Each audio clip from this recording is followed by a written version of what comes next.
नमस्कार दोस्तों। तो इस बार पाकिस्तान चैंपियंस ट्रॉफी को होस्ट करने वाला था। अब ये जो राइट है वो पाकिस्तान से बहुत दूर जाता हुआ नज़र आ रहा है, बिकॉज एक टसल हो चुका है। आपको पता ही है कि बीसीसीआई और पाकिस्तान क्रिकेट बोर्ड के बीच में एक टसल है, क्योंकि बीसीसीआई अपने प्लेयर्स को, जाहिर सी बात है कि हम 2011 के बाद से हमने कभी भी अपने प्लेयर्स को या अपनी टीम को, अपनी क्रिकेट टीम को पाकिस्तान में खेलने के लिए क्रिकेट नहीं भेजा है, बिकॉज ऑफ दी बहुत सारे रीजन है उसकी वजह से। Because of the terrorism that Pakistan जो है वो इंडिया में करवाता है, और तमाम ऐसी एक्टिविटीज़ में शामिल रहते हैं। पाकिस्तान के कई सारे लीडर्स का नाम उसमें आया है, वो कई सारी ऐसी एक्टिविटीज़ में शामिल रहते हैं। बहुत सारे आतंकवादियों को अपने यहाँ पर जमाई बना करके रखा है पाकिस्तान ने। इस वजह से सारी चीज़ों को देखते हुए इंडिया ने सस्पेंड कर दिया था, और अब तो बहुत हार्डलाइन इंडिया स्टेप ले चुका है। इसके बारे में हम पहले भी बात कर चुके हैं कि इंडिया ने ना ही सिर्फ क्रिकेट बल्कि बाकी स्पोर्ट्स, टेनिस को भी सस्पेंड कर दिया कि अपने प्लेयर्स को पाकिस्तान नहीं भेजना है। कबड्डी टीम को भी पाकिस्तान में नहीं भेजा गया। तो ये सब चीज़ों को देखते हुए पूरी तरीके से एक हार्डलाइन अप्रोच है बीसीसीआई का कि हम अपनी क्रिकेट टीम को, चैंपियंस ट्रॉफी हो या वर्ल्ड कप हो, कुछ भी हो, हम नहीं भेज रहे अपनी टीम को वहां पर। अब जब इंडियन टीम नहीं जाएगी चैंपियंस ट्रॉफी में, तो फिर चैंपियंस ट्रॉफी का तो मतलब ही नहीं रह जाएगा कुछ। क्योंकि जिस तरीके का फैन बेस इंडियन टीम के पास है, जिस तरीके के स्पॉन्सर्स इंडियन टीम की वजह से आते हैं, जो स्पॉन्सरशिप मिलती है इन टूर्नामेंट्स को, वो सब चीज़ें जो हैं वो बिल्कुल ही खत्म होती हुई नजर आएंगी। तो इस वजह से चैंपियंस ट्रॉफी को जो कंडक्ट करवाता है आईसीसी, उसने ये सोचा है कि ये दोनों मानने को तैयार है नहीं। बीसीसीआई तो वैसे भी भेज रहा नहीं है, पाकिस्तान हाइब्रिड मॉडल के लिए रेडी नहीं हो रहा है। तो ऐसा करो कि पाकिस्तान से राइट्स लो और ये राइट्स किसी और कंट्री को दे दो। मोस्ट प्रोबेबली ये कंट्री जो है वो एशिया के बाहर की ही कंट्री होगी, क्योंकि इतने शॉर्ट नोटिस पर एशिया की किसी कंट्री में और इंडिया के अलावा और किसी कंट्री में ये चैंपियंस ट्रॉफी हो जाए पॉसिबल नहीं है, क्योंकि उन कंट्रीज़ को भी स्पॉन्सर्स जुटाने होंगे, पूरी व्यवस्था करानी होगी, वो सब पॉसिबल नहीं होता। तो मोस्ट प्रोबेबली बाहर की कंट्री जो कि तैयार हो इस चीज़ के लिए, वहाँ पर ये होस्टिंग राइट्स चले जाएंगे। अब जैसे ही ये होस्टिंग राइट्स जाने की बात आना शुरू हुई है, पाकिस्तान क्रिकेट बोर्ड और जो पुराने क्रिकेटर्स हैं पाकिस्तान के, सबके हाथ पांव फूल गए। सब अपनी नई नई कंट्रोवर्सी खड़ी कर रहे हैं, सब नया नया बयान दे रहे हैं। उसी कंट्रोवर्सी में अब शोएब अख्तर भी जुड़ चुके हैं। शोएब अख्तर भला कैसे ना जुड़े। तो शोएब अख्तर ने एक ऐसा बयान दे दिया जिसके ऊपर काफ़ी डिबेट हो रहा है। तो शोएब अख्तर ने कहा है कि देखो, ये जो इंडियन क्रिकेट टीम कहाँ पर जाकर के क्रिकेट खेलेगी, कहाँ पर जाकर के क्रिकेट नहीं खेलेगी, ये बीसीसीआई डिसाइड ही नहीं करता, ये एक्चुअल में बीजेपी गवर्नमेंट डिसाइड करती है। अब इसके बारे में हम आगे चल करके बात करेंगे कि अगर बीजेपी गवर्नमेंट या कोई भी गवर्नमेंट डिसाइड कर रही है तो उसका कितना सही है, कितना गलत है, ये सब चीज़ें आगे देखेंगे। पहले इनके बयान को देख लेते हैं कि ये बीसीसीआई डिसाइड नहीं करती है, ये बीजेपी गवर्नमेंट डिसाइड करती है। पूरी तरीके से जो गवर्नमेंट है वो इन्फ्लुएंस करते हैं बीसीसीआई के डिसीजन को। इसमें उन्होंने नाम भी लिया कि जो आप देखिए जय शाह वहाँ पर मौजूद हैं, और वो क्या कहता है, जेटली के बेटे वहाँ पर मौजूद हैं। ये सारे लोग बीजेपी के लोग हैं, और सारे बीजेपी के लोग वहाँ पर भरे हुए हैं बीसीसीआई के अंदर। वही डिसाइड करते हैं कौन क्या करेगा, कैसे करेगा, और कहाँ पर टीम क्रिकेट खेलेगी। तो यहाँ पर आपको बीसीसीआई से बात करने की ज़रूरत नहीं है। जो हमारे पॉलिटिशियंस हैं, अगर वो बैक चैनल टॉक्स करें तो ये चीज़ें सुलझ सकती हैं। अब शोएब अख्तर का ऐसा कहना है कि बैक चैनल टॉक्स इसमें हो रही हैं। मतलब कि जो पुराने क्रिकेटर्स हैं, सचिन तेंदुलकर टाइप जो बहुत बड़े क्रिकेटर्स हैं इंडियन क्रिकेट टीम के, जिनके डिसीजंस होते हैं एडवाइजरी बोर्ड में, जिनकी जगह है, उनकी बात चल रही है। पाकिस्तान के और पुराने क्रिकेटर्स से बैक चैनल टॉक्स हैं। जो पाकिस्तान की लीडरशिप है वो भी पीछे से बात कर रही है उनकी कंट्री से। तो ये पॉसिबिलिटी बन सकती है कि हो सकता है कि इंडियन क्रिकेट टीम खेल ले जा करके मैच। लेकिन सपोज ये बैक चैनल टॉक्स भी पूरी तरीके से, फिर क्योंकि क्लियर कट जो स्टेटमेंट बीसीसीआई ने दिया है उसके हिसाब से बीसीसीआई अपनी क्रिकेट टीम को पाकिस्तान नहीं भेज रहा है। पीओके के कुछ जगह पर भी मैचेस करवाए जा रहे थे, तो वो मैचेस भी वापस ले लिए पाकिस्तान ने, वो कैंसिल कर दिए वो सारे वेन्यू। हालांकि फिर भी इंडियन क्रिकेट टीम ने बिल्कुल साफ मना कर दिया कि हम अपनी क्रिकेट टीम को नहीं भेजेंगे पाकिस्तान।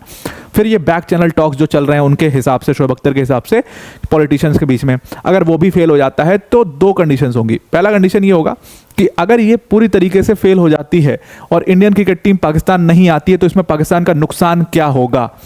ये एक बहुत बड़ा सवाल है कि इसमें पाकिस्तान का क्या नुकसान होगा। तो देखो, बहुत बड़ी स्पॉन्सरशिप होती है इसमें। जब आप ऐसे कोई आईसीसी लेवल के कोई टूर्नामेंट्स करवाते हो तो बहुत सारे स्पॉन्सर्स होते हैं। आपने देखा होगा कि गाड़ियां गिफ्ट कर रहे हैं, तो गाड़ियों की जो कंपनी है उन्होंने स्पॉन्सर किया हुआ है।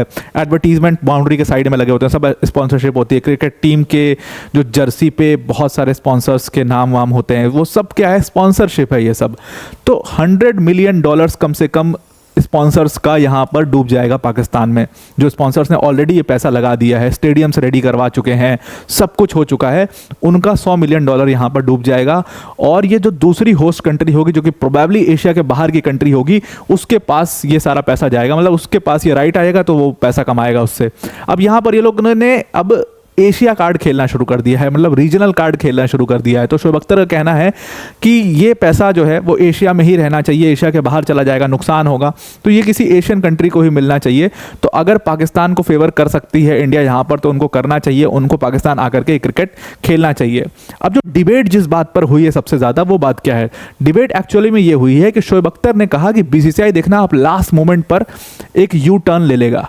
मतलब अभी वो इतना नाटक कर रहे हैं लेकिन वो लास्ट मोमेंट पर जाकर एक यू टर्न लेंगे। यू टर्न का मतलब यह है कि वो अभी कह रहे हैं कि हम अपनी टीम को नहीं भेजेंगे, लेकिन लास्ट मोमेंट पर वो अपनी टीम को भेजने के लिए रेडी हो जाएंगे। इतना स्ट्रांगली शोएब अख्तर ये बात को कैसे कह सकते हैं? तो इसके लिए उन्होंने ना बीसीसीआई की पुरानी पूरी हिस्ट्री निकाल करके दिखाई, हालांकि सब बकवास था वो सारी चीज़ें। उन्होंने कहा कि देखो अभी क्या है कि बीसीसीआई के ऊपर काफ़ी प्रेशर है, क्योंकि टीम इंडिया का जो परफॉर्मेंस है वो काफ़ी बेकार चल रहा है। टीम इंडिया का परफॉर्मेंस जो बेकार चल रहा है उसका मतलब ये था कि जो हम अभी न्यूजीलैंड से सीरीज़, एक टेस्ट सीरीज़ जो हारे हैं इंडिया के अंदर, तो उसको लेकर के वो बोल रहे थे। तो बहुत सारे बड़े प्लेयर्स जिनकी बहुत बड़ी फैन बेस है, रोहित शर्मा, विराट कोहली जैसे जो प्लेयर्स हैं, उनके ऊपर एक बहुत सवालिया निशान खड़े हो चुके हैं। और इस वजह से अगर पाकिस्तान ये प्लेयर्स आते हैं, अब उनको ऐसा लगता है कि विराट कोहली जैसे बड़े फैन बेस के प्लेयर्स अगर पाकिस्तान जाते हैं, अब ये मैं नहीं कह रहा हूँ, ये शोएब अख्तर साहब कह रहे हैं, तो उसको समझने की कोशिश करना। तो ये प्लेयर जब पाकिस्तान जाके खेलेंगे, पाकिस्तान की पिच होती है पाटा मतलब कि बहुत ही सिंपल पिच जहाँ पर कोई मूवमेंट नहीं होती है। स्पिन भी होती है लेकिन वो 20-25 ओवर के बाद बॉल जब पुरानी हो जाए तो स्पिन होती है थोड़ी बहुत, लेकिन वो पाटा पिच होती है, उसमें कुछ होता ही नहीं है मतलब बॉलर्स के लिए। इसीलिए आपको देखा होगा कि जब भी पाकिस्तान में वीरेंद्र सहवाग जाते थे, क्योंकि उनका हैंड आई कोऑर्डिनेशन बहुत तगड़ा था, तो वीरेंद्र सहवाग बिल्कुल धजिया उड़ा देते थे पाकिस्तान की। वो बहुत रन्स मारते थे पाकिस्तान में, इसीलिए उनको मुल्तान का सुल्तान कहते हैं, क्योंकि वो इतने रन्स बनाते थे वहाँ पर। तो उसका कारण ये था कि पिच बहुत ही डेड होती थी, उसको डेड पिच कहते हैं, पाटा कहते हैं, बिल्कुल कुछ नहीं है पिच में। मतलब आप सीधी बॉल जैसे फेंक रहे हो, अगर आपके पास पेस है तो थोड़ा बहुत आपको वर्क हेल्प मिल जाएगी हवा की वजह से, लेकिन पिच आपकी कोई मदद नहीं करने वाली। तो बैट्समैन पैराडाइज कहते हैं ऐसी पिचेस को, और वहाँ पर बैट्समैन बहुत रन बनाते हैं। इंडिया में अब ज़्यादा ऐसी पिच बची नहीं है, क्योंकि इंडिया में अब जानबूझ करके जो हमारे क्यूरेटर्स होते हैं वो पिच को डिफिकल्ट बना देते हैं। अगर स्पिन हो रही है तो बहुत स्पिन होगी, जैसे आपने टेस्ट मैचेस में देखा कि हमने बहुत ही ज़्यादा स्पिनिंग ट्रैक उठा लिया, तो वहाँ पर एजाज पटेल जैसे बॉलर्स की भी न्यूजीलैंड के बहुत स्पिन हो रही थी गेंद वहाँ पर, जबकि वो बहुत ही एवरेज स्पिनर्स हैं। हमारे लेवल, इंडियन क्रिकेट टीम के लेवल के स्पिनर्स नहीं है एजाज पटेल जैसे, लेकिन बहुत ज़्यादा स्पिन हो रही थी उनकी गेंद, क्योंकि हमने स्पिनिंग ट्रैक्स दे दिया था। और हमारे धर्मशाला जैसी पिच है वो बहुत ही फास्ट ट्रैक है, लेकिन पाकिस्तान में ऐसे ट्रैक्स आपको नहीं मिलेंगे। बहुत ही सिंपल पाटा पिचेस ज़्यादातर हैं वहाँ पर, ज़्यादा तो स्टेडियम ही नहीं है वहाँ पर, लेकिन जितने भी हैं बचे कुचे वो सब पाटा है एकदम बिल्कुल। तो वहाँ पर अगर विराट कोहली और रोहित शर्मा जैसे प्लेयर्स खेलेंगे तो बहुत रन्स बनाएंगे, तो उनके लिए भी ये बेटर होगा कि उनकी जो स्ट्रीक टूट गई है वो मेंटेन हो जाएगी, और फिर बीसीसीआई को भी वो फैन बेस और इंडिया का ही जो फैन बेस है वो और ज़्यादा बढ़ेगा, उनको फ़ायदा होगा। और ये सारी चीज़ें तमाम शोएब अख्तर ने कही है। तो इन सारी चीज़ों को एनालाइज करते हुए उनका कहना है कि बीसीसीआई जो है वो खेल लेगी आकर के। अब आते हैं दोनों चीज़ों पर। सबसे पहली चीज़ कि विराट कोहली या किसी भी एक प्लेयर के लिए बीसीसीआई पाकिस्तान अपनी टीम को भेज देगी, नॉट वेरी श्योर, और नहीं होने वाला ये चीज़। किसी भी एक प्लेयर का फैन बेस कितना भी बड़ा हो, लेकिन वो कंट्री के इमोशन से बड़ा नहीं होता है, ऑब्वियस सी बात है। तो बीसीसीआई कोई यू टर्न वोटर्न नहीं लेने वाली है। दूसरी चीज़ कि गवर्नमेंट का जो कंट्रोल है बीसीसीआई के ऊपर बिल्कुल रहना चाहिए, और हर कंट्री में लगभग ऐसा ही है, जहाँ पर क्रिकेट सिर्फ एक स्पोर्ट नहीं एक इमोशन है, वहाँ पर गवर्नमेंट का कंट्रोल रहना चाहिए। आपको जब आपने इंडिया के मैच फिक्सिंग की बात सुनी थी, कई सारे प्लेयर्स का उसमें नाम आया था, तो एज अ फैन बहुत लोगों को चोट लगी थी। मैं बात करता हूँ उस टाइम के जो लोग थे, मेरे फादर वगैरह कहते थे कि हमने क्रिकेट देखना छोड़ दिया था, क्योंकि भरोसा उड़ गया था कि ये फिक्सिंग, मतलब क्योंकि लोग इमोशन की तरफ पूछते थे। आज भी उस लेवल का इमोशन नहीं जो उस टाइम पर हुआ करता था, आज भी नहीं है वो इमोशन, क्योंकि एक बार लोगों का दिल टूट चुका है। और उसके बाद से ही गवर्नमेंट का कंट्रोल क्रिकेट बोर्ड पर देखा जाने लगा, और वो ज़रूरी भी है। एक तरफ आप टेररिज्म बढ़ा रहे हो, जम्मू कश्मीर में जो रियल हीरोज़ हैं, जो कि हमारी इंडियन आर्मी के जवान हैं, वो शहीद हो रहे हैं, और दूसरी तरफ हम अपने हाथ में हाथ मिलाओ साथिया करें जाकर के इनके साथ क्रिकेट खेलें, तो इट इज़ नॉट पॉसिबल। और ये बहुत अच्छा डिसीजन है, अगर गवर्नमेंट का है तो बहुत अच्छा डिसीजन है कि अपनी टीम को वहाँ पर नहीं भेजना चाहिए।